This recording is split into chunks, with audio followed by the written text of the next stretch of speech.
Sometimes the quietest life leads to the loudest truth. Sometimes a man's very last chapter becomes his most important one. Silas Boone spent his final coin on a stone cabin nobody wanted. He wasn't looking for adventure, just peace. But when his donkey started digging near an old tree stump, everything changed. Beneath the earth lay a sealed trapdoor. Inside were relics, a woman's journal from decades past, and secrets connecting the town's founding families to betrayal and buried gold. Now old wounds are opening, and a man who thought he had nothing left just found his final purpose. What could be so dangerous that an entire town wants it buried? Before we jump right back in here, tell us where you're tuning in from down in the comments. And if this story truly touches you, make sure you're subscribed, because tomorrow I've saved something extra special just for you. The morning Silas Boone arrived in Pinewood Hollow. The sky hung low and grey, like an old wool blanket pulled across the mountains. He'd been riding for 3 weeks straight, ever since he'd walked away from the last guide job he'd ever take. His bones ached in ways they never had before, and somewhere along the trail between Montana and this quiet corner of the territory, he'd made peace with what that meant. A man reaches a certain age and he knows, really knows, when his working days are done. Jasper, his donkey, plodded along beside the wagon with the patient steadiness of an old friend who understood without being told. They'd been together 15 years, since Silas had found him half-starved and abandoned outside Fort Benson. The leather halter Jasper wore was cracked and weathered, held together with careful stitching and the kind of repair work you do when something matters more than its usefulness. That halter had been through snowstorms and desert crossings, through narrow canyon passes where one wrong step meant a long fall. It bore the scars of their shared history, and Silas wouldn't have replaced it for anything.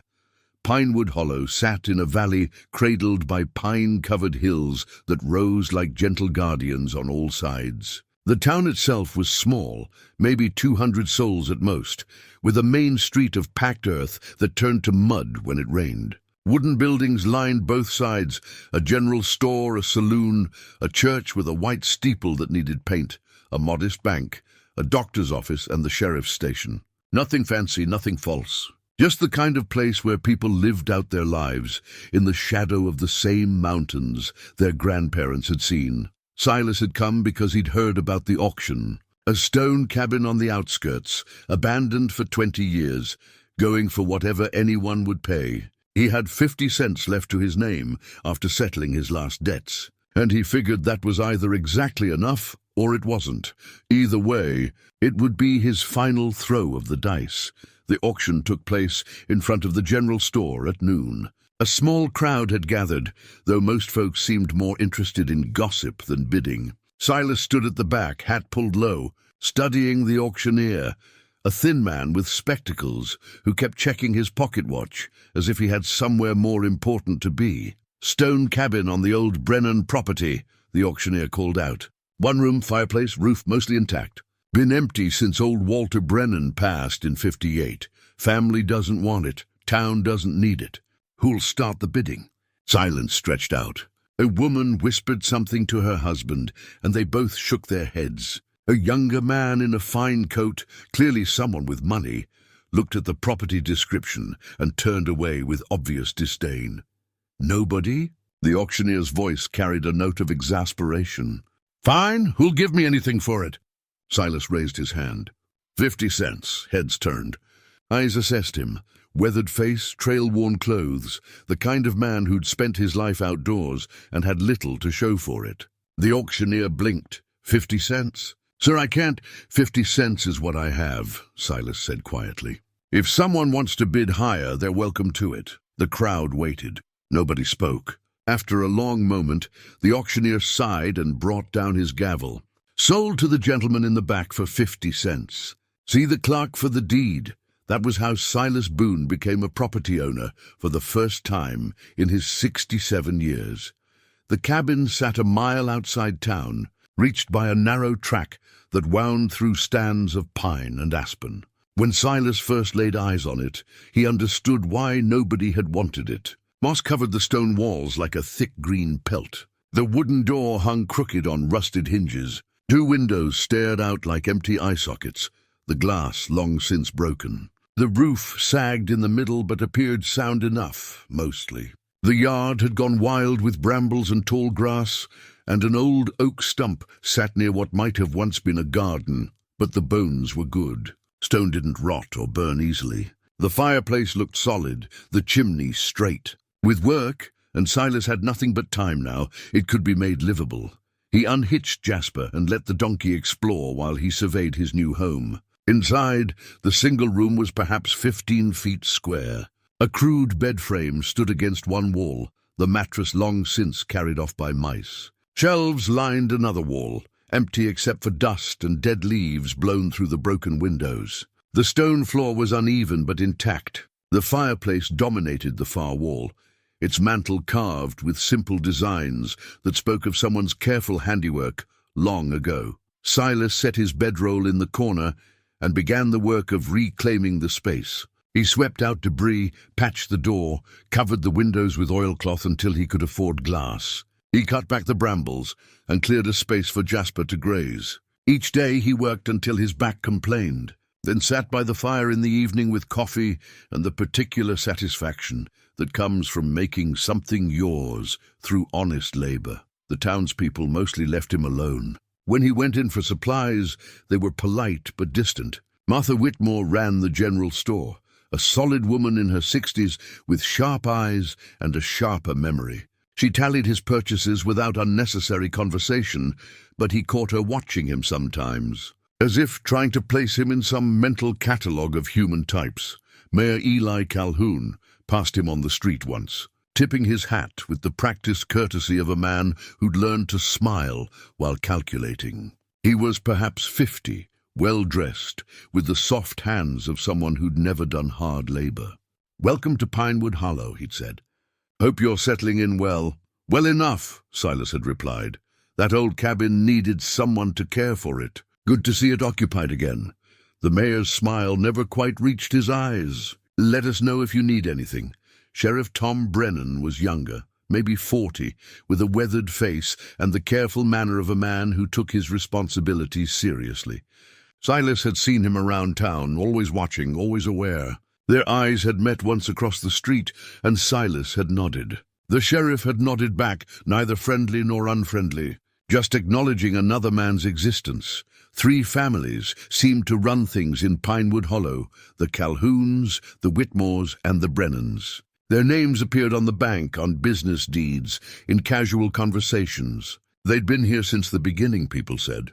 Since the town was founded back in the 1840s, when this territory was still wild and the future uncertain. They'd built this place together, and their descendants kept it running.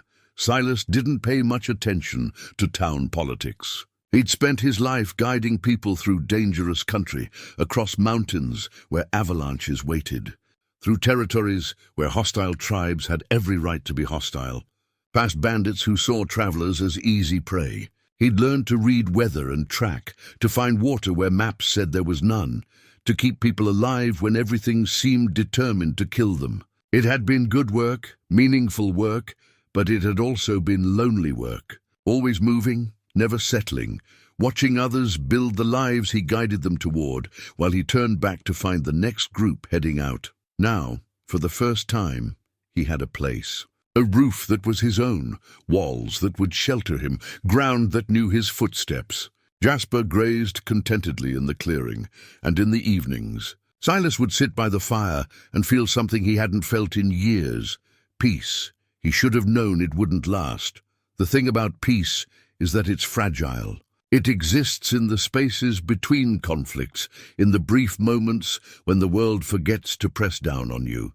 Silas had lived long enough to know this, but he'd hoped, quietly, privately hoped, that maybe this time would be different. Maybe he'd found a place where the past stayed buried, and the future asked nothing more than he was willing to give. 3 weeks passed in that hopeful ignorance.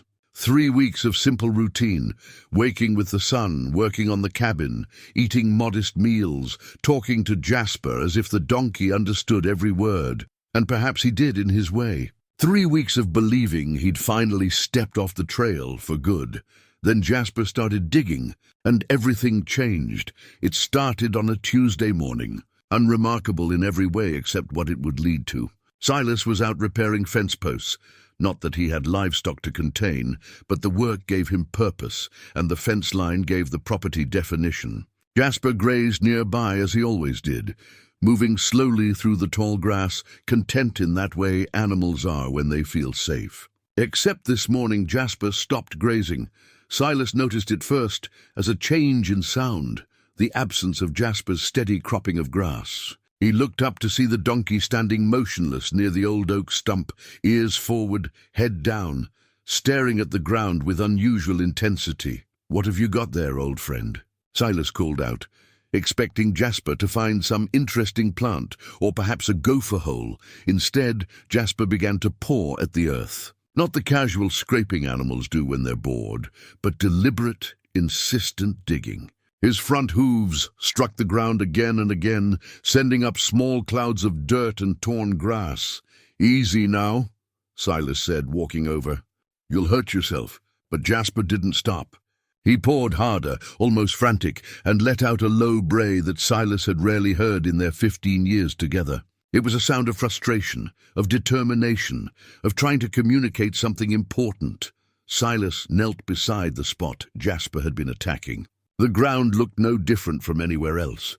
Grass, dirt, a few small stones. But when he pressed his hand against it and pushed down, something felt off. The earth gave slightly, as if there was hollow space beneath. He knocked his knuckles against the ground and heard it, a faint, hollow echo that shouldn't be there. "I'll be damned," he muttered. He went to fetch his shovel, Jasper following close behind, as if to make sure Silas understood the urgency. When they returned to the spot, Silas marked out a rough square and began to dig. The soil came up easily at first, too easily. It had been disturbed before, long ago, and then carefully replaced to look natural. But decades of settling had left subtle signs. The way grass grew slightly different here. The way water drained around this spot during rain, 2 feet down. His shovel struck something solid with a dull clang that sent vibrations up his arms. He cleared away more dirt, working carefully now until metal revealed itself. Iron shaped into a ring handle, set into weathered oak planks. A trapdoor. Silas sat back on his heels, studying what he'd uncovered. The door was perhaps 3 feet square, made of thick oak planks, reinforced with iron bands that had rusted but still held strong. Whoever built this had meant it to last, had wanted it to stay hidden but not to fall apart. The iron ring handle was solid, forged by someone who knew their craft. He should report this to the sheriff. That was the proper thing to do. Find something unusual on your property, you tell the authorities. But something made him hesitate. Maybe it was the way the townspeople had looked at him. Maybe it was the feeling that this cabin, this land, held secrets that powerful people wanted to keep quiet. Or maybe it was simply a trail scout's instinct that had kept him alive through 30 years of dangerous work. When you find something deliberately hidden, be careful who you tell. Silas wrapped his hands around the iron ring and pulled. Nothing. The door hadn't moved in decades, and rust and settled earth had locked it shut as surely as any key. He fetched his pry bar from the cabin and worked it into the crack between door and frame. Using the leverage and all his weight, he pulled down hard. Metal groaned. Wood creaked. For a moment nothing happened, and then with a sudden release that nearly sent him sprawling, the trapdoor gave way. It swung open on hinges that screamed in protest, revealing a dark rectangular opening and stone steps descending into blackness. The smell that wafted up was dry and stale, but not unpleasant, the smell of sealed spaces and old air. Silas peered down, but could see nothing beyond the first few steps. He'd need light. Back in the cabin, his hands trembled slightly as he lit his kerosene lantern.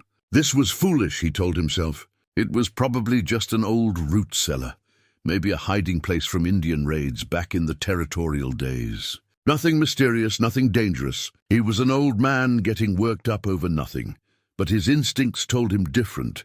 With the lantern in one hand and Jasper watching anxiously from above, Silas descended the stone steps. There were 12 of them, each carved directly from bedrock, worn smooth in the center from use. At the bottom, he raised the lantern and saw what had been hidden beneath his property for more than 60 years.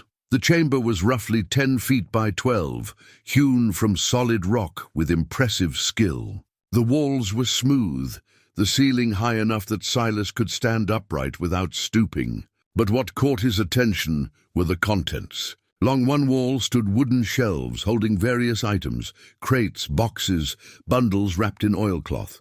Against another wall sat a small writing desk, simple but well made, with a leather-bound journal resting on its surface as if someone had just set it down moments ago. In the center of the room stood a metal strongbox, locked and sealed with wax that had cracked with age. And everywhere, on the shelves in the corners, covering every available surface, were the accumulated remnants of someone's deliberate preservation. This wasn't a hiding place made in panic. This was a sanctuary built with care, a place where someone had stored things they couldn't risk losing. Silas moved slowly through the chamber, his lantern casting dancing shadows that made everything seem alive. He didn't touch anything yet, just looked, trying to understand what he'd found.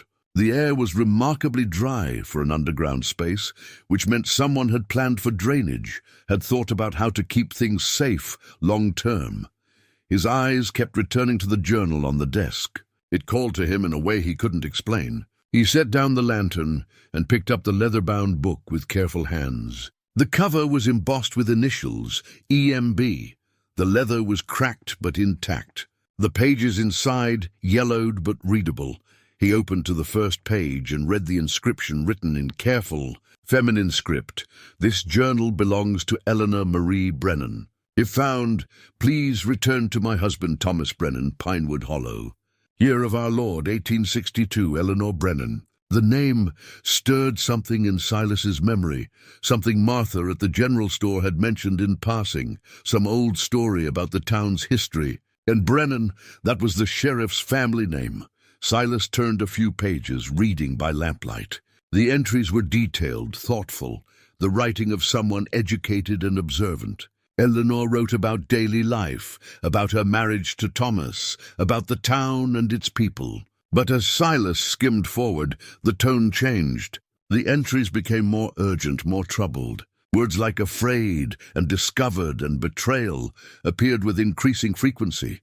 He wanted to read more, but the light was fading above ground and he'd been down here longer than he'd realized. Reluctantly, he closed the journal and looked around the chamber one more time. Whatever this place was, whatever secrets it held, they'd been here since 1862. They could wait one more night. As he climbed back up the stone steps into the evening air, Jasper greeted him with obvious relief. Silas closed the trapdoor and stood for a long moment, looking at his cabin, at the darkening sky, at the peaceful valley that suddenly felt considerably less peaceful. He'd come here looking for quiet. Instead, his faithful donkey had uncovered something that had been hidden for 63 years, something important enough that someone had gone to great lengths to conceal it. And now Silas held the choice, report it or investigate it himself. He knew what he should do. He also knew what he was going to do. As darkness settled over Pinewood Hollow, Silas Boone carried Eleanor Brennan's journal into his cabin, poured himself coffee, and by lamplight began to read the words of a woman who'd been dead for more than half a century, a woman who, he was beginning to suspect, might never have wanted to disappear at all. The journal opened with entries of surprising normalcy. Eleanor wrote about the weather, about preserving vegetables for winter, about the new dress she was sewing. Her handwriting was graceful, each letter formed with care, the product of good schooling and natural elegance. She wrote like someone who expected to be read, who knew her words mattered. March 15th, 1862. Thomas returned from town meeting tonight troubled. He will not speak of it, but I see the weight in his shoulders, hear it in his silences. The war back east grows worse each day. Even here, so far from those battles, we feel its shadow. Men argue in the streets about Union and Confederacy as if we must choose sides in someone else's fight. Silas turned pages, watching Eleanor's life unfold in careful ink. She had been 24 when these entries began, married to Thomas Brennan for 2 years. They had no children yet, though she wrote hopefully about the future. Thomas worked as a deputy sheriff then, learning the trade from the aging sheriff, who would eventually pass the position to him. The town of Pinewood Hollow existed in an uneasy position during those years. Territorial land, not quite north and not quite south, populated by people who'd come west to escape such divisions. But the war had a way of following people, of demanding allegiance even from those who wanted none of it. April 2nd, 1862. Eli Calhoun hosted dinner for the 3 families tonight. His wife made roast chicken and talked of gardens. The men, Eli, Harrison Whitmore, and Thomas, excused themselves after the meal for cigars and business talk. I dislike when they do this. It feels secretive, exclusive, as if we wives are children to be protected from adult concerns. Silas recognized the names. Eli Calhoun would be the current mayor's grandfather, or great-grandfather. Harrison Whitmore must be Martha's late husband or father. These were the founding families, the ones who'd built Pinewood Hollow together. Eleanor's husband Thomas was Sheriff Tom Brennan's ancestor. The entries continued through spring and into summer of 1862. Eleanor wrote about the gold claim that had brought the 3 families together, a legitimate strike in the hills 5 miles north of town. They'd formed a partnership, agreed to split all profits equally, and built the mine together. The gold wasn't abundant enough to draw a rush, but it provided steady income and reinforced the bond between the families, or so it had seemed. June 18th, 1862. Thomas came home late again, smelling of whiskey and cigars. When I asked about the mining partnership, he grew angry, not at me, but at something he would not name. He said, "Some men talk of loyalty while counting coins behind closed doors." I asked what he meant, but he went to bed without answering. I'm worried for him. Silas refilled his coffee, aware of the deepening night outside his cabin walls. Jasper shifted in the small corral he'd built, the familiar sound comforting. The lamp cast warm light over Eleanor's words, and Silas felt the strange intimacy of reading another person's private thoughts long after they'd stopped thinking them. July 3rd, 1862. I overheard something I should not have. Thomas met with Eli and Harrison in our parlor, thinking me asleep upstairs. Their voices carried. They spoke of the shipment coming through in August. Harrison said, "The Confederacy pays well for blind eyes." Eli laughed and said, "Their gold spends the same as anyone's." Thomas said nothing, but I heard the scrape of his chair and knew he was troubled. After they left, I found him sitting in the dark. He said, "Eleanor, if anything happens to me, remember that I tried to do right." He frightened me. Silas set down the journal and stared at the wall, pieces of a 63-year-old puzzle beginning to fit together. Confederate gold moving through the territory in 1862. That wasn't uncommon. The South had been desperate for funding, had moved gold through sympathetic territories to purchase weapons and supplies. The routes shifted constantly to avoid Union forces.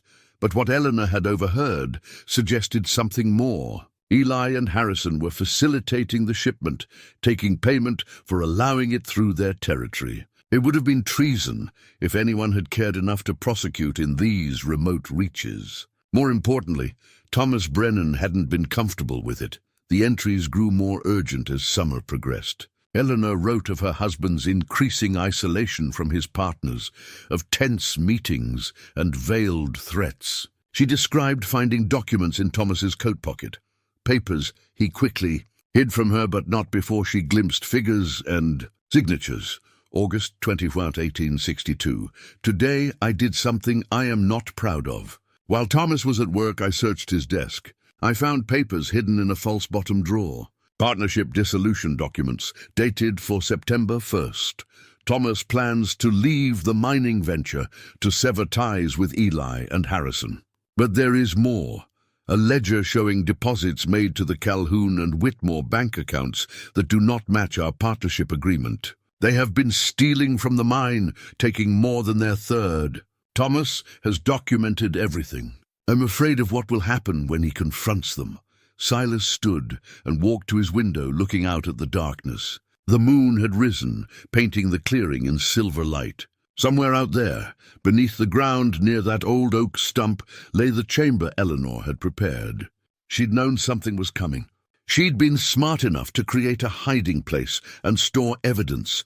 He returned to the journal and continued reading. The entries became shorter, more frantic. Eleanor wrote of feeling watched, of seeing Eli Calhoun ride past their house at odd hours, of Harrison Whitmore asking pointed questions about Thomas's loyalty. September 8, 1862. Thomas confronted them today. He came home shaking with rage. They denied everything, called him paranoid, said the war was making everyone suspicious. But then Eli said something that chilled me. Be careful, Thomas. Men who make accusations they cannot prove sometimes disappear. Ask the Apache what happens to those who wander too far from safety. It was a threat. I told Thomas we must leave, go somewhere safe. He refused. He said, I will not be driven from my home by thieves and traitors. Oh, but I wish he would reconsider. September 15th, 1862. I have taken precautions. Thomas does not know. I have built a place beneath the property where I can hide the documents if needed. I have written everything I know in this journal. If something happens to us, someone must know the truth. The entry ended there mid-thought, as if Eleanor had been interrupted. Silas turned the page and found only blank paper. He flipped through the rest of the journal. Nothing. Whatever happened next, Eleanor hadn't written about it, or hadn't had the chance to. Silas closed the journal and sat in the pre-dawn quiet, exhaustion pulling at him, but his mind too active for sleep. Eleanor Brennan had uncovered a conspiracy involving Confederate gold, theft, and betrayal among the founding families. She'd created evidence, documented everything, and prepared a hiding place, and then, according to the town's history, she'd vanished in October 1862, just disappeared one day. Her husband, claiming she'd been troubled. The search called off after 2 weeks. Silas didn't believe in coincidences. Not after 30 years of reading trails and tracking danger. Eleanor hadn't vanished. She'd been silenced by men who couldn't afford to have their crimes exposed. And Thomas, what had happened to Thomas? Had he been complicit in his own wife's murder, or had he been powerless to stop it? The questions haunted Silas through the few hours of restless sleep he managed. When dawn broke, he was already awake, already planning his next move. He needed to see what else Eleanor had hidden in that chamber, but he also needed to be careful. If the current generation knew about their ancestors' crimes, they'd want them to stay buried. After a modest breakfast of coffee and hardtack, Silas returned to the trapdoor. Morning light slanted through the pines, and Jasper watched from the corral as Silas descended once more into Eleanor's sanctuary. This time he came prepared with extra lamps and a clear mind. He started with the wooden crates stacked along the shelves. The first one he opened made his breath catch. Inside, carefully folded, were Confederate uniforms. 2 officers' coats with the distinctive gray fabric and brass buttons, pants, and hats. They'd been packed with cedar chips to prevent moths, and the preservation was remarkable. These weren't just costumes. These were the real uniforms of men who'd served the Confederacy. The second crate held ammunition, boxes of cartridges still sealed in their period packaging, powder horns, and cleaning kits for rifles. Enough ammunition to supply a small force, all carefully stored and ready for use. Someone had been prepared for something more than just facilitating the movement of gold, but it was the third crate that provided the most damning evidence. Inside, wrapped in oilcloth that still smelled faintly of wax, was a map. Silas spread it carefully on Eleanor's writing desk, weighing down the corners with stones from the chamber floor. The map showed the territory around Pinewood Hollow in meticulous detail. Every trail, every water source, every canyon that could hide riders or wagons. But more importantly, it showed 3 locations marked with symbols Silas recognized from his years of trail work. They were cache marks, the kind used by military forces to indicate supply depots or hidden storage. The first mark was labeled Primary Cache, August 15th. The second, 10 miles south, read Secondary Hold, August 22nd. The third, in a canyon near the town itself was marked Final Position, September 1st. The dates aligned perfectly with Eleanor's journal entries. The shipment of Confederate gold had come through in 3 stages, each portion hidden in a different location. And the map showed not just where it had been hidden, but also suggested that some of it might still be there, if it had never been retrieved. Silas found more evidence as he searched the chamber. A partnership agreement dated 1860 showed Calhoun, Whitmore, and Brennan forming their mining venture, all signatures legitimate, all terms equal. But a second document, dated August 1862, dissolved the partnership and transferred Thomas Brennan's share to the other 2 men. The signatures of Eli Calhoun and Harrison Whitmore looked authentic. Thomas Brennan's signature was obviously forged, even to Silas's untrained eye. The writing was wrong, the pressure different, the flow awkward. They'd forced Thomas out of the partnership, likely after he'd discovered their treasonous activities. And they'd done it with forged documents that gave their theft a veneer of legality. The metal lockbox took Silas nearly an hour to open. He worked carefully with a thin file, not wanting to damage whatever was inside. When the lock finally gave way, the lid opened to reveal more documents, bank records, transfer statements, deposit slips all dated between September and November 1862. The records showed substantial deposits made to accounts held by Eli Calhoun and Harrison Whitmore.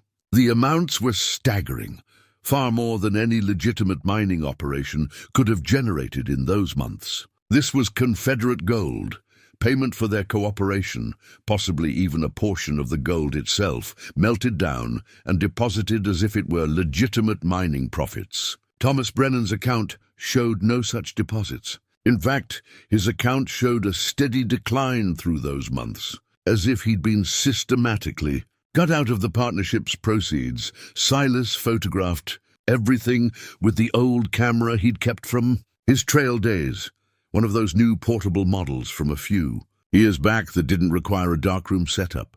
He'd bought it to document trails for clients, but had rarely used it. Now it served a different purpose: evidence, proof of crimes committed more than 60 years ago, but still casting shadows over Pinewood Hollow. As he worked, a cold certainty settled in his chest. Eleanor had discovered this betrayal. She documented it, hidden it, perhaps planning to bring it to authorities, or simply to preserve the truth. And for that, she'd likely been killed. The partnership had been too valuable, the crimes too serious, to allow one woman's conscience to destroy everything. When Silas finally emerged from the chamber, the sun stood high overhead. He'd been down there for hours. He carefully closed the trapdoor and covered it again with soil and grass, making it look undisturbed. Whatever happened next, he needed this place to remain secret until he decided what to do with what he'd found. That evening, he walked into town to purchase supplies. The general store was quiet, just Martha Whitmore behind the counter, tallying accounts in a leather ledger. She looked up when he entered, and something flickered in her eyes. Recognition, assessment, wariness. "Mr. Boone," she said with professional courtesy. "What can I do for you?" "Need some lamp oil and coffee," Silas replied. "Maybe some beans if you have them." She gathered his items while he browsed the store, trying to appear casual while studying the photographs on the wall. They showed the town's history, the founding families in their youth, the original buildings, celebrations and gatherings spanning decades. One photograph caught his attention. 3 couples standing in front of what must have been the original general store, dated 1860. The men looked young and ambitious, the women proper in their long dresses. He recognized the names on the brass plate below: Eli and Constance Calhoun, Harrison and Josephine Whitmore, Thomas and Eleanor Brennan.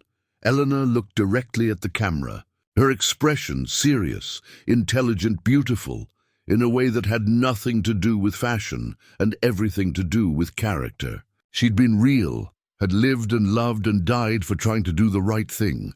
"That's my husband's grandparents," Martha said, appearing at his shoulder. "Harrison and Josephine." The other 2 couples were their partners in the mining venture. All gone now, of course.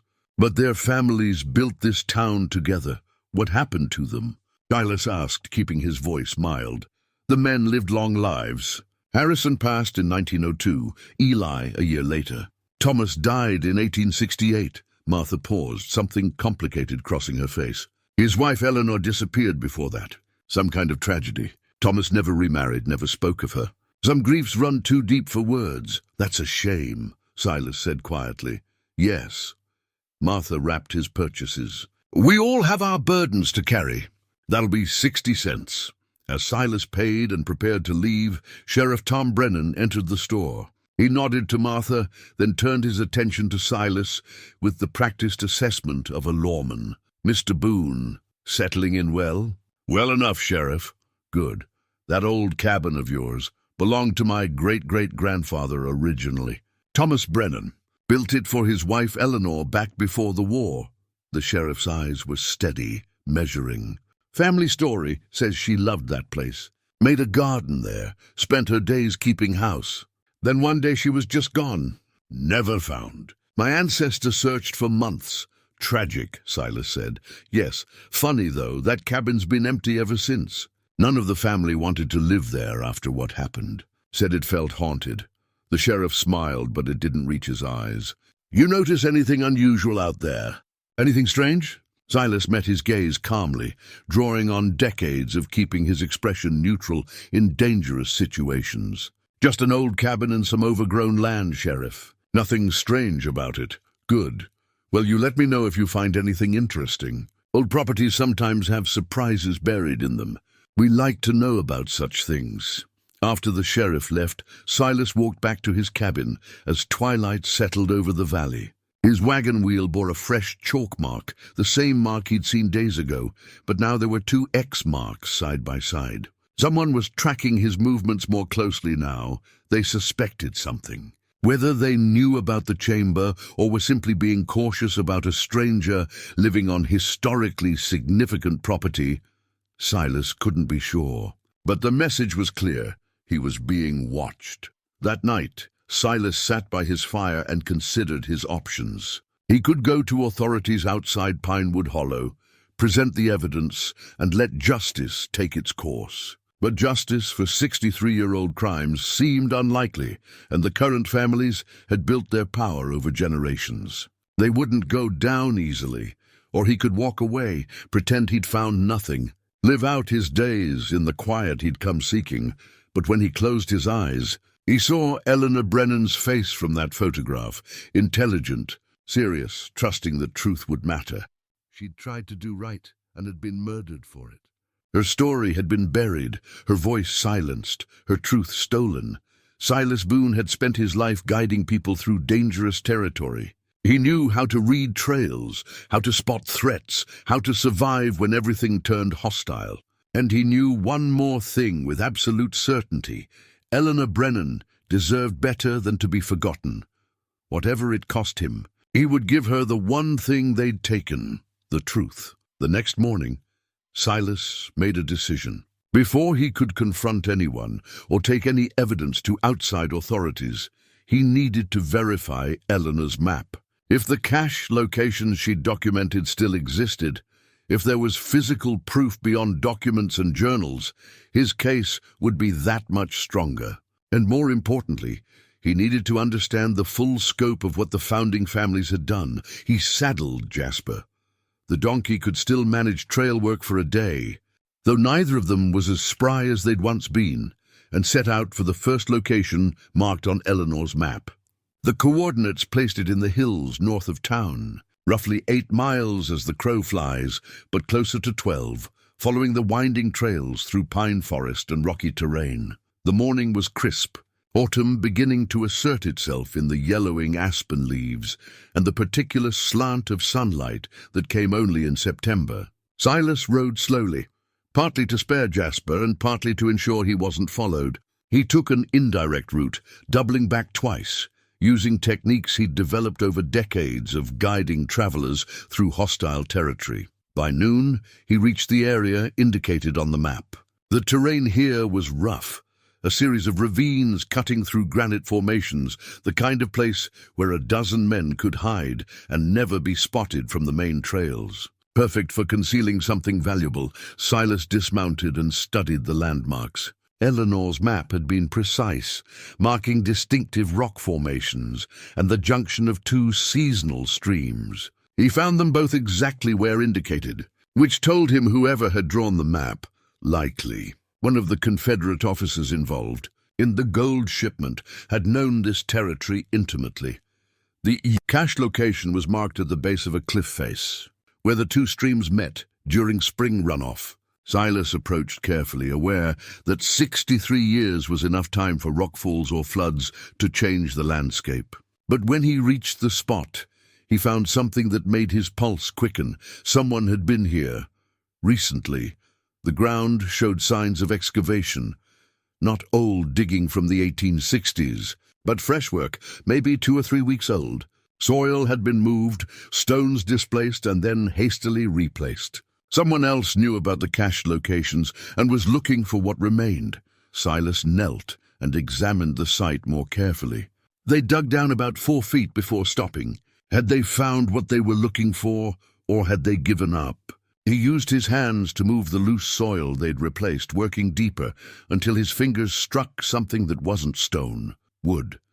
A crate, buried deep but still intact. Silas worked carefully, excavating around it until he could see the whole container. It was roughly 2 feet square, made of thick planks reinforced with metal bands. Confederate Army issue, the kind used to transport payroll or valuable supplies. He managed to pull it free and pry open the lid. Inside, wrapped in oilcloth, were gold bars. Not many, perhaps 6 or 7, but each one stamped with Confederate mint marks. This was real, physical evidence of what Eleanor had written about. The cache had existed, the gold had been real, and someone in the present day was looking for it. Silas took photographs, then carefully reburied the crate. If he removed it now, whoever was searching would know immediately that someone else had discovered their secret. Better to leave it in place and document its existence. He spent another hour searching the area for any additional evidence before returning to Jasper and beginning the ride back to town. His mind worked through possibilities as they traveled. Someone from one of the founding families must have the same map Eleanor had hidden, or perhaps a copy. They were systematically checking the cache locations, probably hoping to recover gold their ancestors had never retrieved, or to destroy evidence of their crimes. But why now, after all these years? What had triggered this renewed search? The answer came to Silas as he approached his cabin in late afternoon. His purchase of the property, his presence on land that had been deliberately left abandoned for decades, that had spooked someone. They knew or suspected the cabin held secrets, and they couldn't risk an outsider discovering what their ancestors had buried. As he unsaddled Jasper and fed him oats, Silas noticed something that confirmed his suspicions. Fresh hoofprints near his cabin that weren't his own. Someone had visited while he was gone, and they'd made a half-hearted attempt to conceal their tracks. A trail scout could read those signs as easily as reading print on a page. Inside the cabin, nothing appeared disturbed at first glance. But Silas had learned long ago to mark his possessions in subtle ways. A cup placed just so, dust patterns on shelves, the angle of his bedroll. Someone had searched his cabin, carefully but not carefully enough. They'd looked through his supplies, examined his few possessions, and likely concluded that he was exactly what he appeared to be, a retired scout living modestly. They hadn't found Eleanor's journal because Silas had hidden it in a place no casual search would discover. Inside, Jasper's pack saddle, in a waterproof pouch sewn into the leather. It was an old scout's trick, hiding valuables in plain sight within items that looked too worn and worthless to bother examining. That evening, as Silas prepared a simple meal of beans and bacon, he heard a wagon approaching. Through his window, he watched Mayor Eli Calhoun, the current generation's Eli, grandson or great-grandson of the original, dismount and walk toward the cabin with the confidence of someone accustomed to being welcomed. Silas opened the door before the mayor could knock. "Mr. Boone," Calhoun said with his practiced politician's smile. "Hope I'm not disturbing your supper." "Not at all, Mayor. What brings you out this way?" "Just checking on our newest resident. making sure you have everything you need. Calhoun's eyes scanned the interior of the cabin with a casualness that didn't fool Silas for a moment. Quite a place you've got here. Historic property, you know. My grandfather used to tell stories about it. That's so. Oh yes, said it belonged to one of the founding families. Tragic story. The wife disappeared, husband never recovered from the loss. After Thomas Brennan died, the property passed through various hands, but nobody ever wanted to live here. Too many sad memories, I suppose. Silas poured coffee for them both, playing the role of simple retiree, entertaining unexpected company. Seems peaceful enough to me. I'm sure it is. Calhoun accepted the coffee and sat uninvited at Silas's small table. But old properties sometimes have old secrets. Families around here, we've learnt it's best to let sleeping dogs lie, if you understand my meaning. Can't say I do, Mayor. Calhoun's smile thinned slightly. What I mean is, sometimes folks dig into history, and all they find is pain. Things that happened long ago don't always need to be brought into the light, especially when it might hurt people in the present who had nothing to do with the past. I'm just an old man, looking for a quiet place to live out my days, Silas said mildly. History doesn't interest me much. Good, that's very good. Calhoun stood, his coffee barely touched. Because Pinewood Hollow is a peaceful town, Mr. Boone, we like to keep it that way. Folks who stir up trouble tend to find themselves unwelcome. And at your age, finding a new place to settle would be difficult, I imagine. The threat was delivered with such pleasant courtesy that someone less experienced might have missed it entirely. But Silas heard it clearly. Leave the past alone or leave town. After the mayor departed, Silas sat in the growing darkness and faced the truth of his situation. The founding families knew he'd found something or feared he would. They were watching him, searching for evidence themselves and warning him off. They had power, resources, and generations of practice at keeping the secrets buried. He was one old man with a donkey and 50 cents to his name, but he'd also spent 30 years surviving in situations where the odds were against him. He'd guided wagon trains through Blackfoot territory when the tribes were on the warpath. He'd navigated mountain passes in winter storms that had killed better-prepared men. He'd stared down grizzlies, outlaws, and natural disasters that should have ended him. The founding families of Pinewood Hollow were dangerous, certainly. But danger was something Silas Boone understood better than most. Over the next week, Silas played the part of the simple retiree while carefully advancing his investigation. He spent his days doing visible work on the cabin, repairing the roof, fixing the fence, tasks that any new property owner would undertake. But his evenings were devoted to studying Eleanor's journal and the documents from the hidden chamber. Piecing together the full story of what had happened in 1862, he also made careful trips into town, buying supplies and engaging in casual conversation with the older residents who remembered stories their grandparents had told. He learned that Thomas Brennan had lived another 6 years after Eleanor's disappearance, but by all accounts, he'd been a broken man. He'd continued as sheriff, but without enthusiasm, performing his duties mechanically until his death in 1868. No one seemed to know exactly what had happened to Eleanor. The official story was that she'd wandered off and gotten lost, perhaps fallen prey to wildlife or exposure. Her body was never found, which wasn't unusual in that wild country.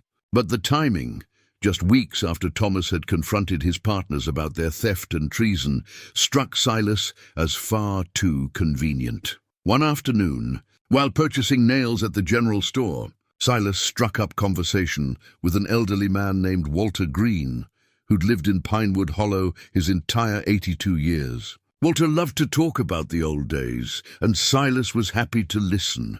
My grandfather knew Thomas Brennan, Walter said, warming to his subject. Said he was a good man who got caught up in bad business.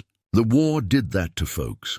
Made them choose sides they didn't want to choose, made them compromise things they should have held firm on. What kind of bad business? Silas asked innocently. Walter glanced around the store, but they were alone, except for Martha Whitmore, who was busy in the back room. Grandfather said there was gold moving through here during the war. Confederate gold. And some of the town's founders got involved in things they shouldn't have. Made them rich but cost them their souls, he said. Thomas Brennan was part of that. No, sir. According to grandfather, Thomas tried to stop it. Tried to do right. And it cost him everything. His partnership, his wife, eventually his will to live. Walter shook his head sadly. Grandfather said Thomas knew what happened to Eleanor, but could never prove it. The other families were too powerful, too connected. So he just died slowly, carrying that burden. That's a heavy story, Silas said quietly.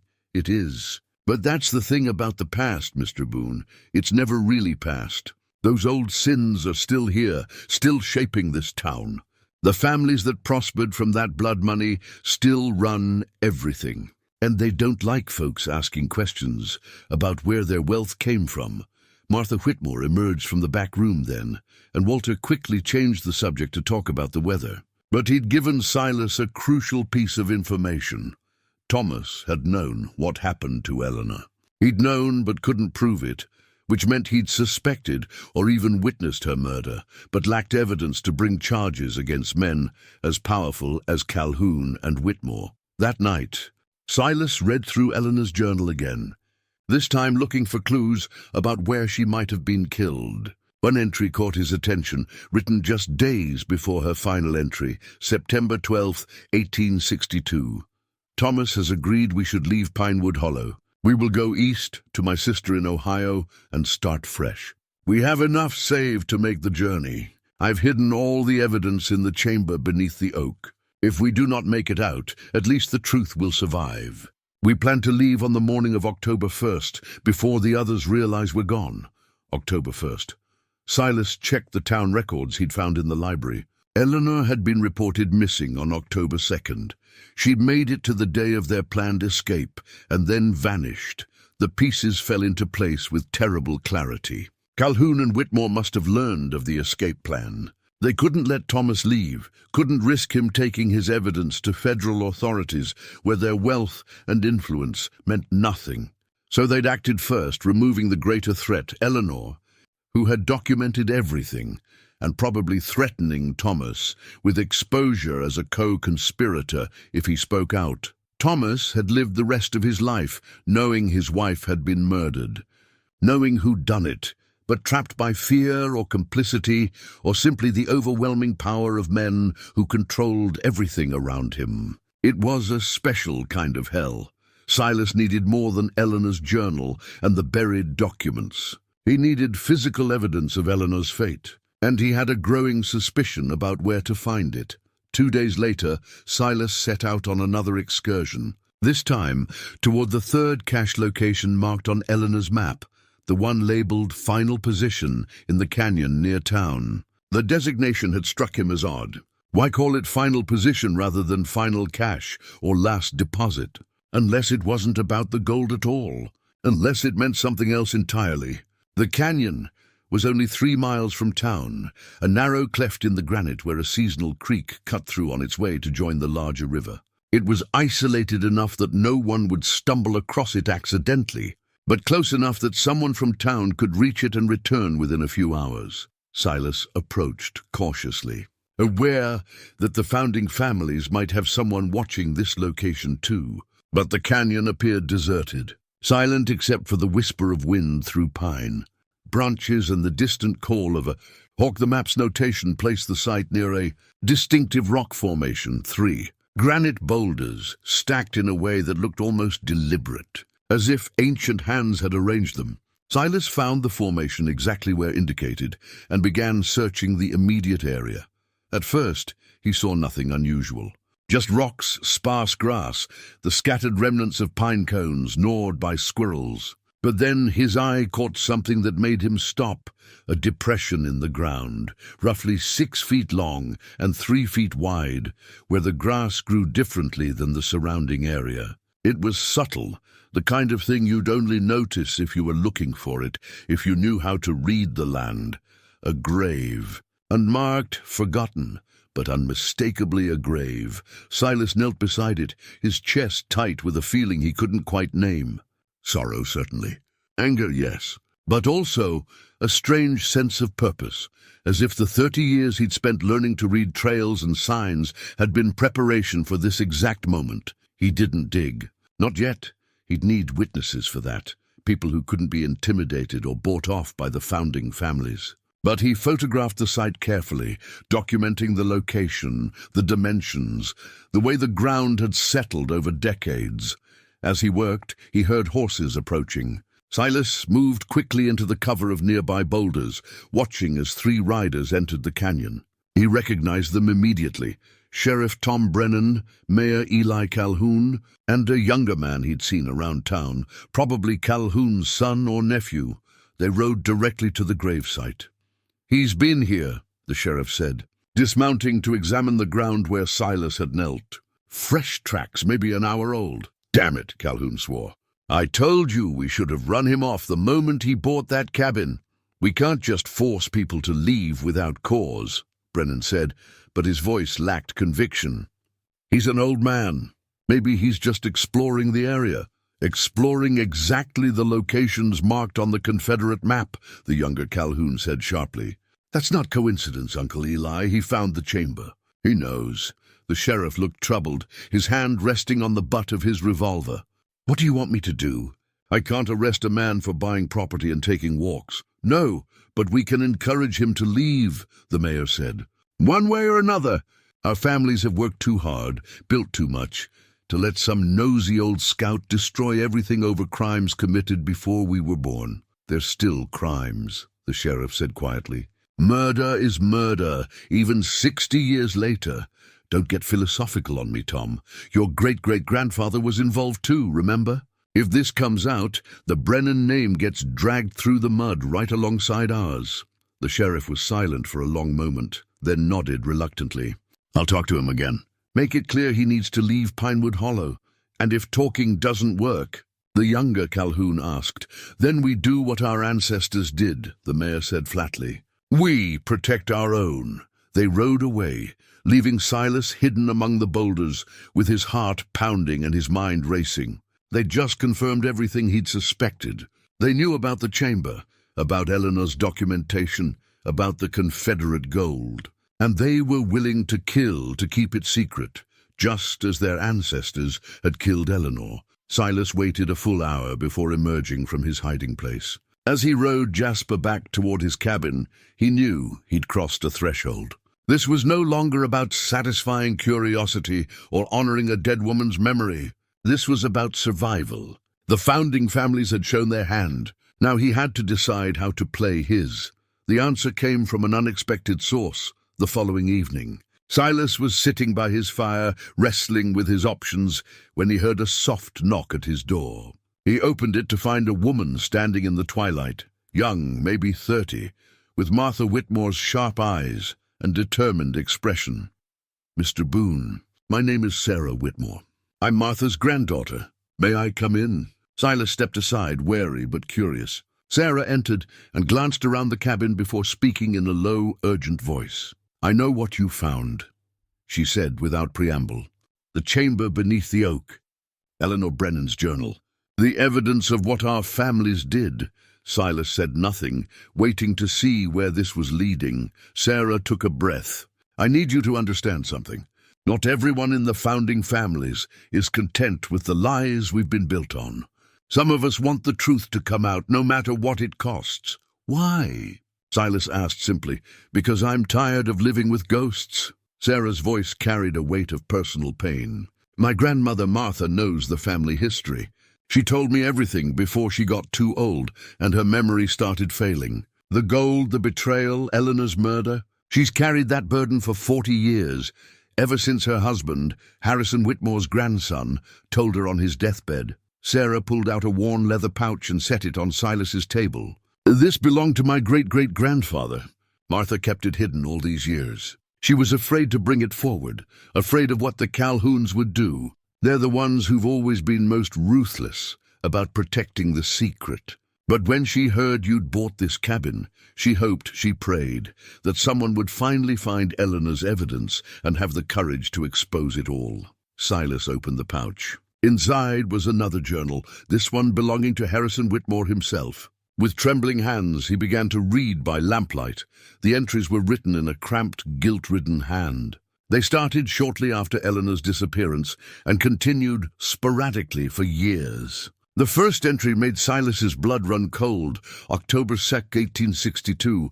God forgive me for what we did today. Eli said Eleanor had to be stopped, that she would destroy everything we'd built. I told myself I was protecting my family, my future. But I saw the fear in her eyes when Eli put his hands around her throat. I heard her trying to scream, and I did nothing. Thomas saw too. Eli made him watch, made him complicit through silence. We buried her in the canyon where we'd hidden the last of the gold. Eli said if Thomas ever spoke, we'd say he killed her in a fit of madness. Thomas believes him. He's broken now, ruined. As am I. The entries continued, each one a confession of guilt and self-loathing. Harrison Whitmore had participated in treason, theft, and murder. And then he'd lived with it for 40 more years, the weight of it crushing him slowly. His final entries, written in the 1890s, were barely coherent ramblings about punishment and redemption. This is your proof, Sarah said. Harrison's confession, combined with Eleanor's documentation. It's enough to bring everything into the light. Why give this to me? Silas asked. Why not take it to authorities yourself? Because I'm a Whitmore. Any accusations I make look like family drama, internal feuding. But you're an outsider with no stake in this except justice. People will listen to you in a way they'd never listen to me. Sarah met his eyes with fierce determination. And because my grandmother is dying. She has maybe a month left, the doctor says. Before she goes, she wants to know that Eleanor Brennan's murder will finally be acknowledged, that the truth will be told. She's been carrying this secret for too long. Silas studied the young woman before him. She had courage, he'd give her that. Coming to him, betraying her family's interests, risking everything for the truth. But he also saw the calculation in her eyes. She knew the founding family's grip on power was weakening with each generation. Knew that the old money was running out. Knew that the truth would come out eventually, one way or another. She was simply trying to control how and when.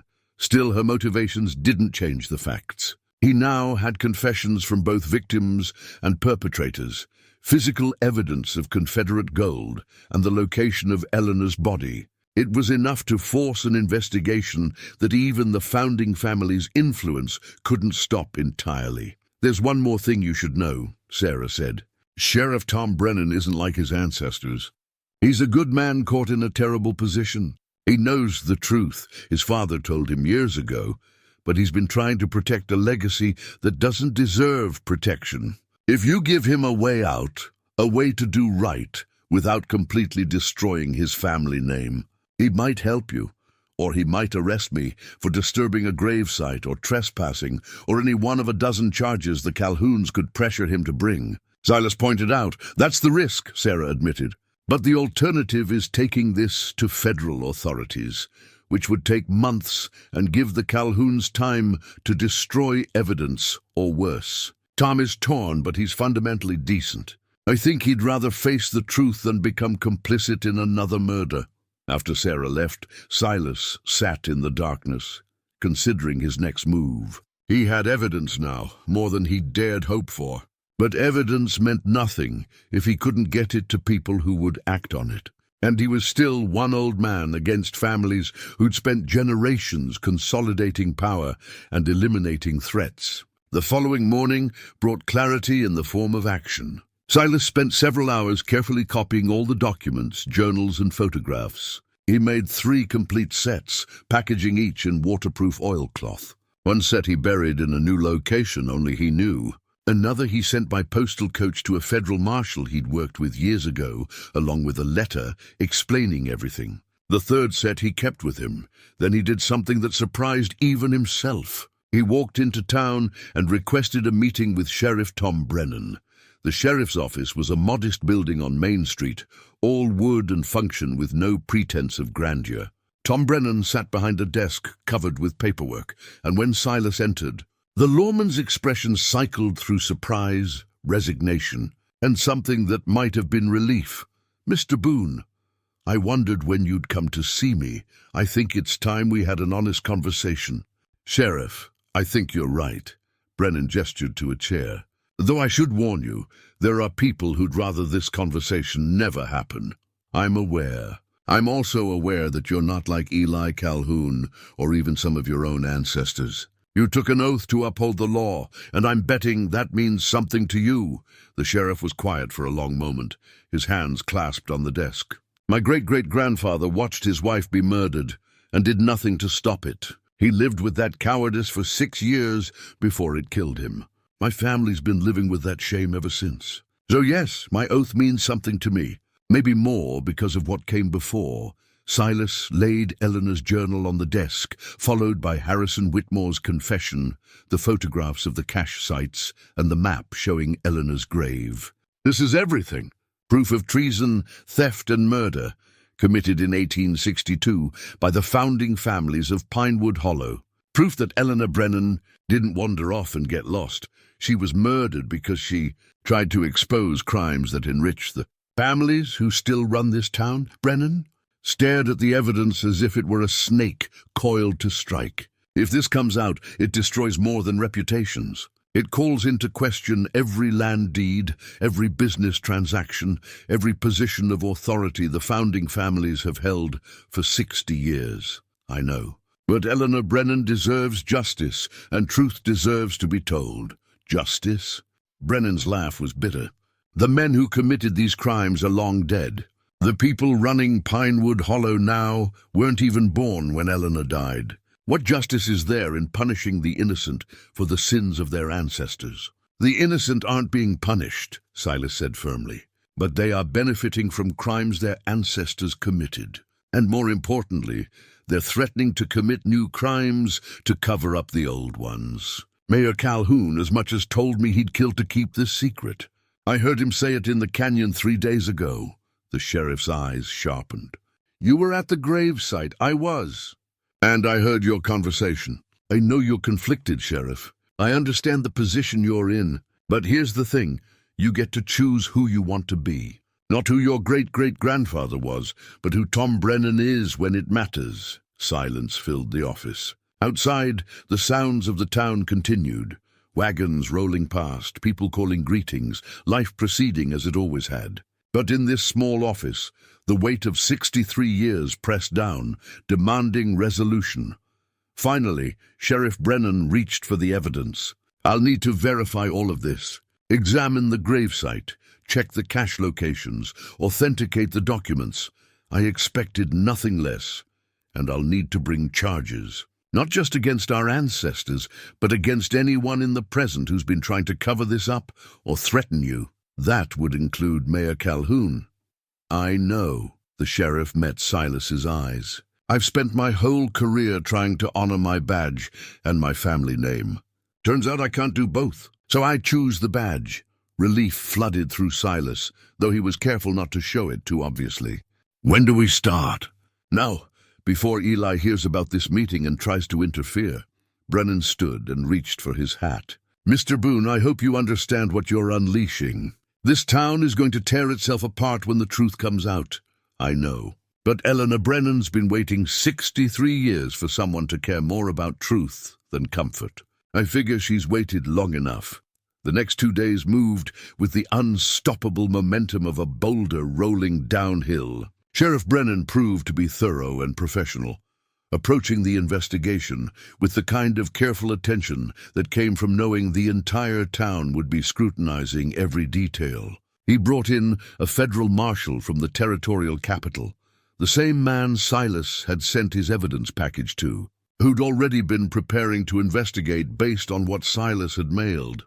Together, they verified everything. They examined Eleanor's hidden chamber, photographed every document and artifact. They rode to the cache sites and confirmed the presence of Confederate gold. And most importantly, they carefully excavated the grave in the canyon, finding exactly what Silas had known they would, the skeletal remains of a woman, buried in haste, with damage to the neck bones, consistent with strangulation. The federal marshal, a stern man named Coleman, who'd seen his share of frontier violence, stood over the grave with an expression of profound sadness. 63 years this woman's been here, nobody to mourn her, nobody to even acknowledge she was murdered. It's a damn shame. It is, Sheriff Brennan agreed quietly. But at least now she'll get justice, even if it's late in coming. Word of the investigation spread through Pinewood Hollow like wildfire through dry grass. At first, people couldn't believe it. Their founding families, pillars of the community, built on theft and murder. Impossible. But as evidence mounted, as documents were examined by independent authorities, as the gravesite was confirmed and the remains identified through dental records and jewelry found buried with the body, denial became harder to maintain. The town split into factions almost immediately. Some people, particularly the younger generation, welcomed the truth. They'd grown up hearing whispered stories, sensing that something wasn't quite right about the founding family's perfect narrative. The revelation felt like liberation from a lie they'd always known, but never dared to name. Others, especially those whose livelihoods depended on the founding families or who simply couldn't bear to have their town's history rewritten, resisted fiercely. They called it a conspiracy, claimed Silas had planted evidence, accused Sheriff Brennan of betraying his own blood. The general store became a battlefield of arguments. The saloon saw fights break out over what should be done. Church services grew tense as the preacher tried to counsel forgiveness and reconciliation, while his congregation seethed with conflicting emotions. And through it all, Mayor Eli Calhoun fought with the desperation of a man watching his world crumble. He hired lawyers from the territorial capital, demanded independent verification of every piece of evidence, and used every ounce of his political influence to slow the investigation. He gave speeches about not judging the past by present standards, about the complexity of Civil War-era politics, about protecting innocent descendants from the sins of their ancestors. But his most dangerous move came on the third day of the investigation. Silas was working at his cabin, reinforcing the door after Sheriff Brennan had warned him to take precautions, when he heard riders approaching. Multiple horses moving fast.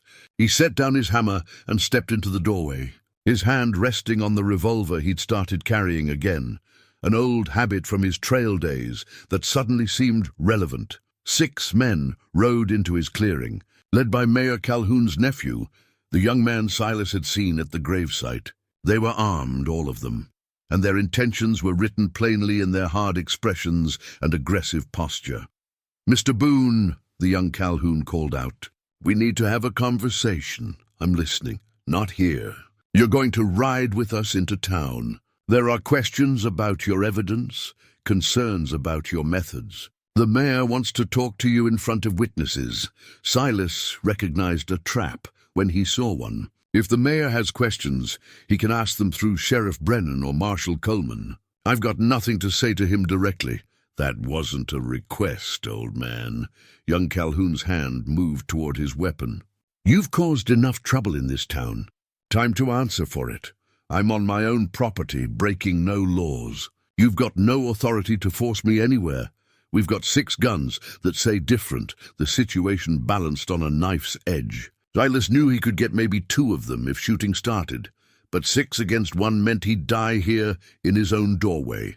And if they killed him, they'd destroy whatever evidence remained in the cabin and claim he'd resisted lawful authority or threaten them, or any of a dozen lies that would be believed by those who wanted to believe them. But then a voice called out from the tree line, "You fire a single shot, and I'll arrest every one of you for attempted murder." Sheriff Tom Brennan rode into view, followed by Marshal Coleman and 4 deputized men from town. Men Silas recognized as having spoken out in favor of the investigation. They were armed and positioned strategically, covering multiple angles. Young Calhoun's face flushed with anger and embarrassment. "This doesn't concern you, Sheriff. We're just asking Mr. Boone to answer some questions." "With 6 armed men? That's called intimidation, probably kidnapping, and possibly attempted murder, depending on what you plan to do once you got him away from witnesses." Brennan's voice was hard, authoritative. "I've been watching this property since the investigation started, expecting something like this. "You're all under arrest. My uncle will have your badge for this," Calhoun snarled. "Your uncle doesn't have that power anymore. Marshal Coleman has assumed jurisdiction over this entire matter. Now dismount and hand over your weapons, or we add resisting arrest to the charges." The standoff held for another tense moment before the young Calhoun recognized he had no winning move. Cursing, he dismounted, and his men followed suit. Sheriff Brennan and his deputies collected their weapons and began securing them for transport to the jail. As they were led away, young Calhoun turned back to Silas. "You've destroyed this town, old man. I hope you're proud of yourself." "I didn't destroy anything," Silas replied calmly. "I just uncovered the rot that was already here. What happens next is up to the people of Pinewood Hollow." After they'd gone, Marshal Coleman approached Silas. "You handled that well. Cooler heads than mine might have started shooting." "Shooting's always the last option," Silas said. "I learned that a long time ago. Still, I'm assigning a deputy to watch your property until this is settled. The Calhouns are getting desperate, and desperate people make dangerous choices."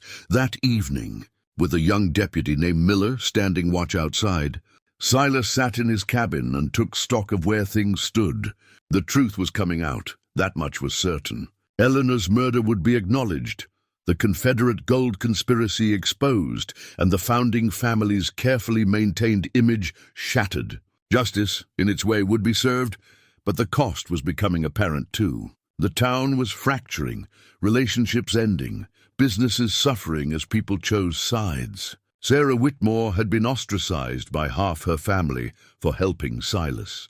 Several people who'd spoken in support of the investigation had found their credits suddenly called in at the bank, their business contracts mysteriously cancelled. The founding families might be losing their moral authority, but they still had financial power, and they were wielding it as a weapon. Silas thought about his own role in all this. He'd come to Pinewood Hollow looking for peace, for a quiet place to live out his final years. Instead, he'd become the catalyst for upheaval that would reverberate for generations. Was that justice, or was it just more pain layered on top of old pain? He pulled out Eleanor's journal and read again the entries from her final days. Her fear, her determination to do right, her hope that the truth would matter. She'd paid with her life for trying to expose evil. The least he could do was see it through, regardless of the cost. A knock on the door pulled him from his thoughts. Deputy Miller stuck his head in. "Sir, there's someone here to see you. Says it's important." The visitor was Martha Whitmore, leaning heavily on a cane, her granddaughter Sarah supporting her other arm. The old woman looked diminished, as if the weight of years and secrets had finally become too much to bear. But her eyes were clear and focused as she shuffled into Silas's cabin. "Mr. Boone," she said, her voice thin but determined, "I need to tell you something before I die. Something even Sarah doesn't know." Sarah looked surprised, but she helped her grandmother to a chair and stepped back.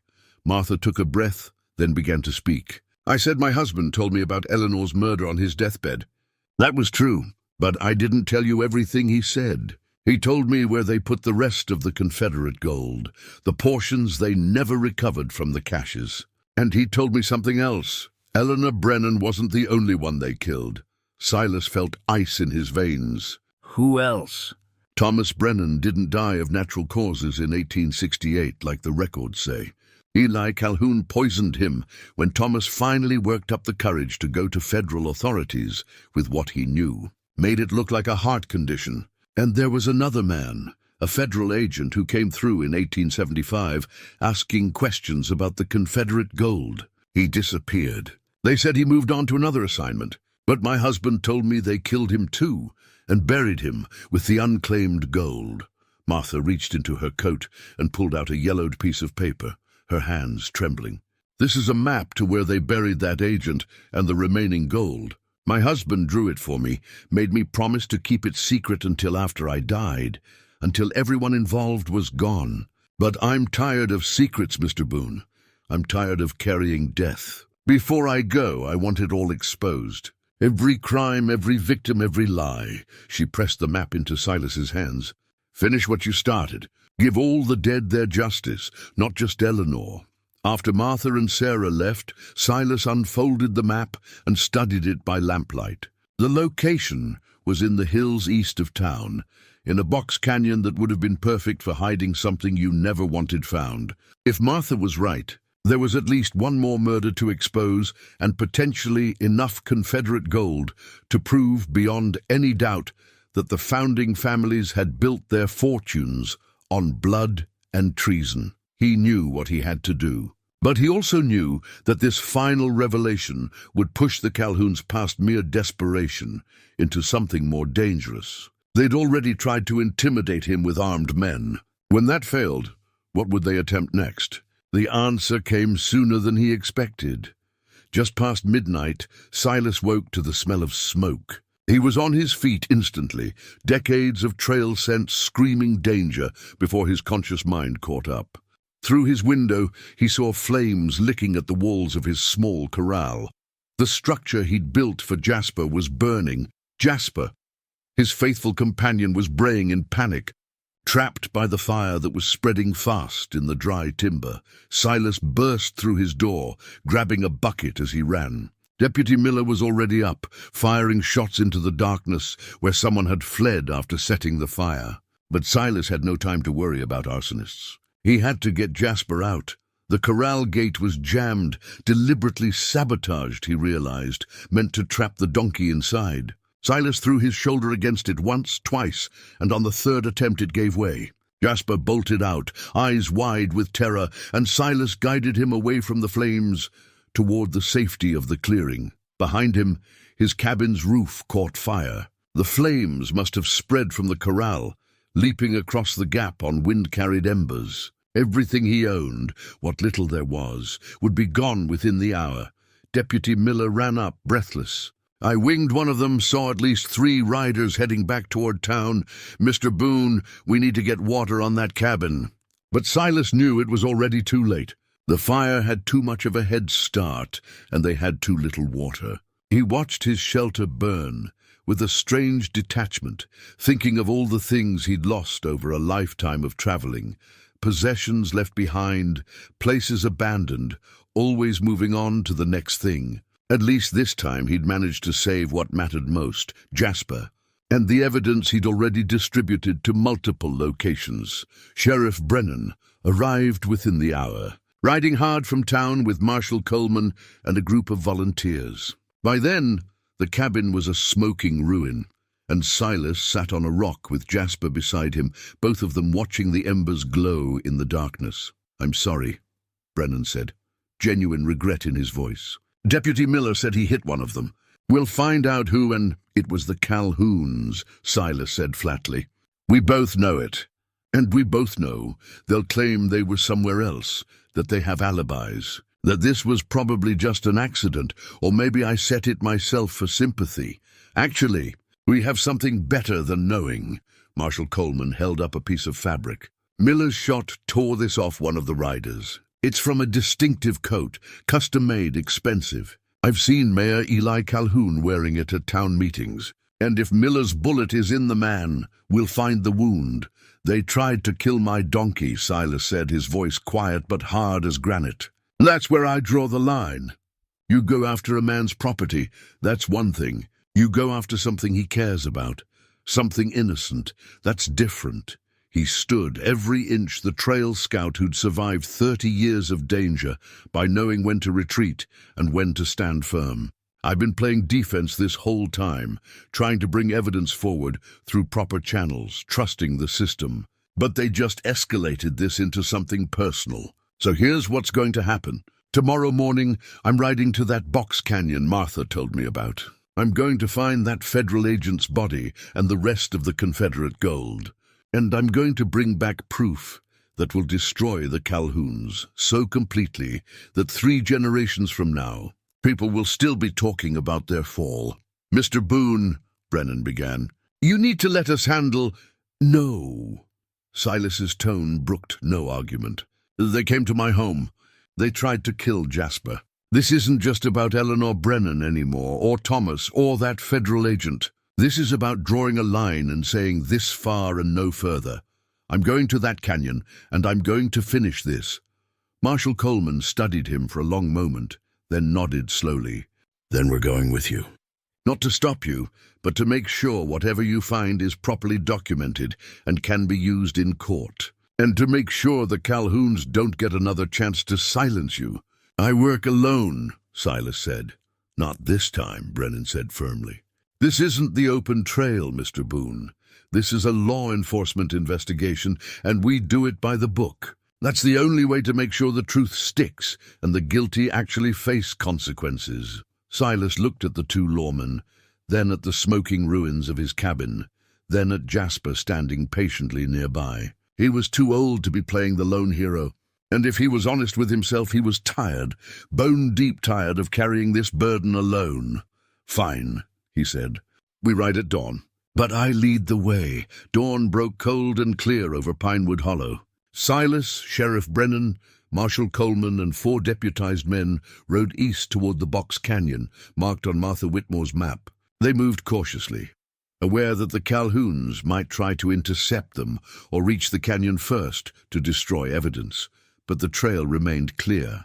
Either the Calhouns didn't know about this final cache, or they were regrouping after the failed arson attempt. Silas suspected the former. Martha had said her husband never told anyone else, had guarded the secret even from his own children. The Calhouns might know that some gold remained hidden, but they likely didn't know where.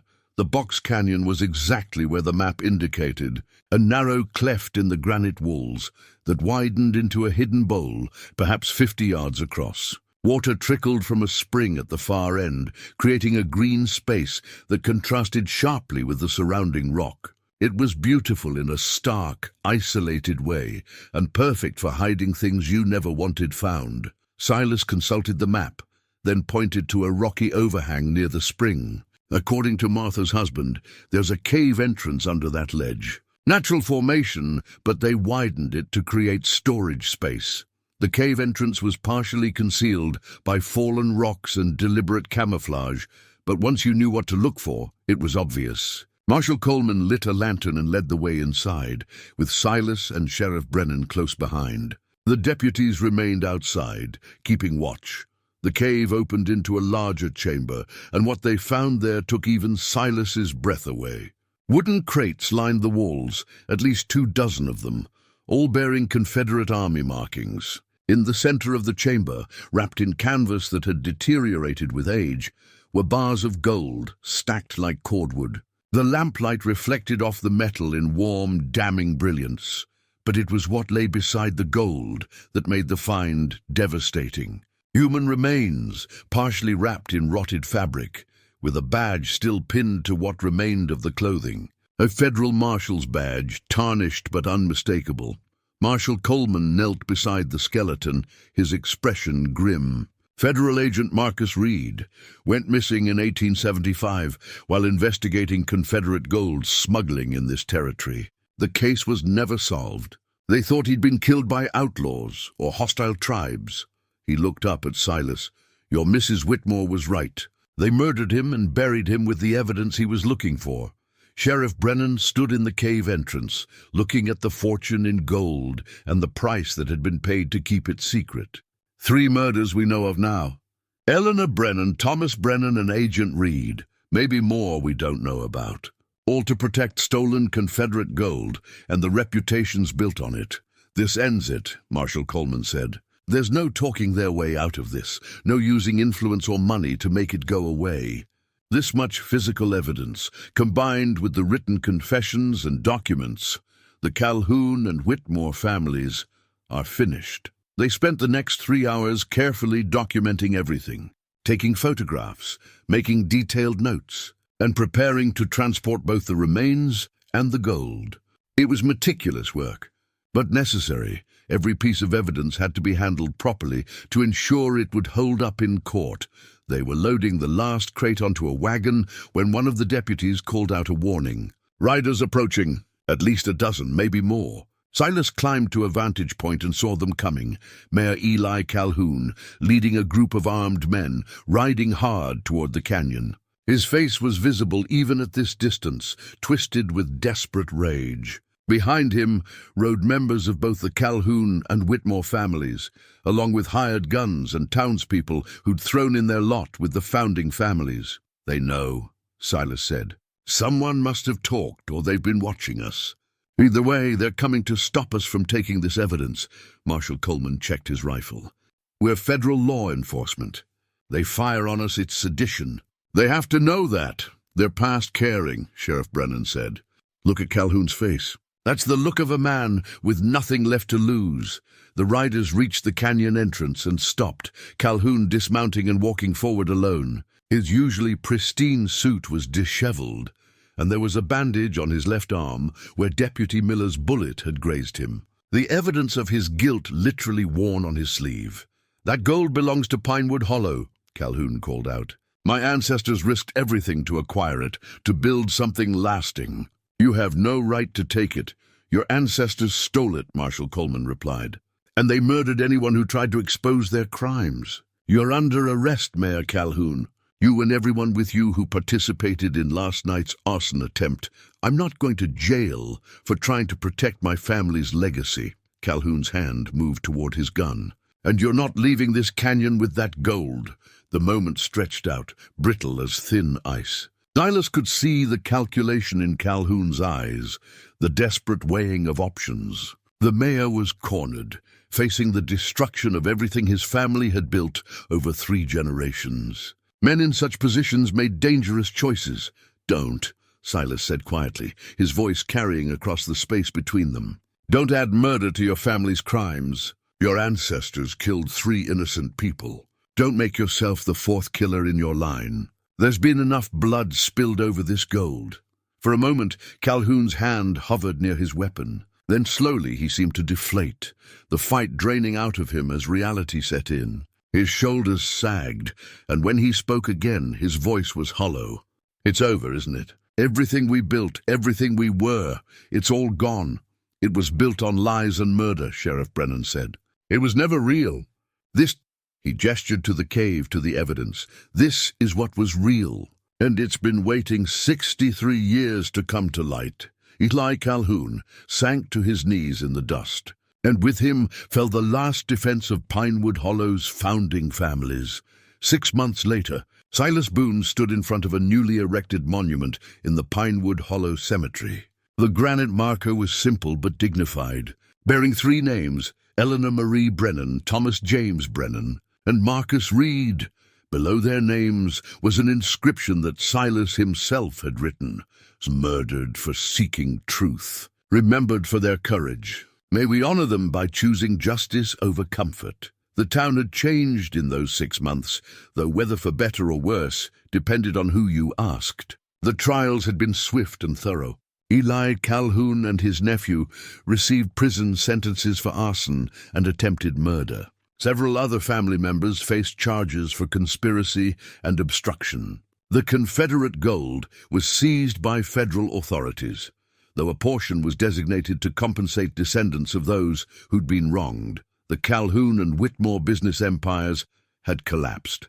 Properties were sold to settle legal judgments. Bank accounts were frozen and audited. The family's grip on Pinewood Hollow's economy and politics ended, leaving a vacuum that the town was still learning to fill. Not everyone was happy about it. Some townspeople resented the upheaval, blamed Silas for destroying the stability they'd known. They muttered that he should have left well enough alone, that digging up old crimes had only created new suffering. Silas understood their anger, even if he didn't agree with it. Change was always painful, and truth often cost more than people wanted to pay, but others, particularly the younger generation, saw the revelations as liberation.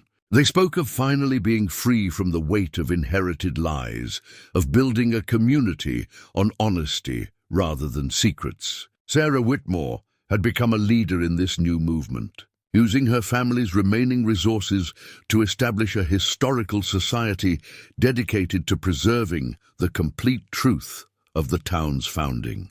Not just the sanitized version. Sheriff Tom Brennan had emerged from the chaos with his reputation enhanced rather than damaged. His willingness to investigate his own ancestors' crimes, to choose law over family loyalty, had earned respect. He'd been elected mayor in a special election, defeating two other candidates who'd tried to campaign on returning to the old ways. Martha Whitmore had died peacefully 2 weeks after giving Silas the final map. Sarah told him her grandmother's last words were, "Thank you for finishing it." She'd been buried beside her husband, her tombstone bearing the dates of her life and a simple phrase, "She kept the truth until truth could be told." As for Silas himself, he'd become something of a local legend, though he tried to avoid the attention. People pointed him out on the street, wanted to shake his hand, called him hero or troublemaker, depending on their perspective. He accepted both labels with the same quiet grace, understanding that he was neither and both. The town had rebuilt his cabin, a gesture of gratitude from those who supported what he'd done.